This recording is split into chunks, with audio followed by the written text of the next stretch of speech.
سورہ واللیل، اس کے پڑھنے کے فوائد پہلے ذکر کر دیتے ہیں، تلاوت کرنے کے، اور وہ مومنین جو اس سے فوری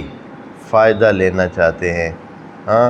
اس دنیا میں فائدہ لینا چاہتے ہیں، ان کے لیے کچھ عرض کر دیتے ہیں۔ البتہ اس کے آخرت میں بھی فوائد ہیں، ہم پڑھنے کے، تلاوت کے، وہ بھی ذکر کرتے ہیں،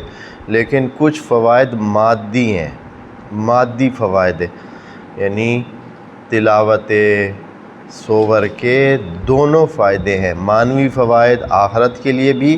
اور مادی فوائد اس دنیا کے لیے، جو لوگ چاہتے ہیں کہ قرآن سے وَنُنَزِّلُ مِنَ الْقُرْآنِ مَا هُوَ شِفَاءٌ وَرَحْمَةٌ، اس حوالے سے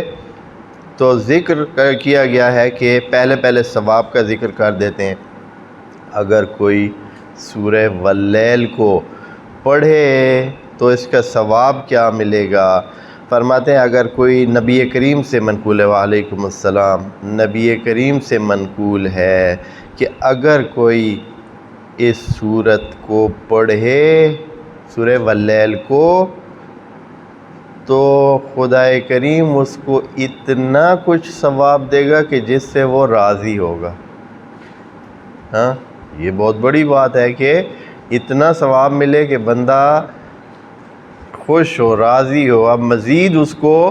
یہ نہ ہو کہ اچھا تھوڑا دیا ہے، اور دیتے تو بہتر تھا، اور یہ کم ہوتا ہے۔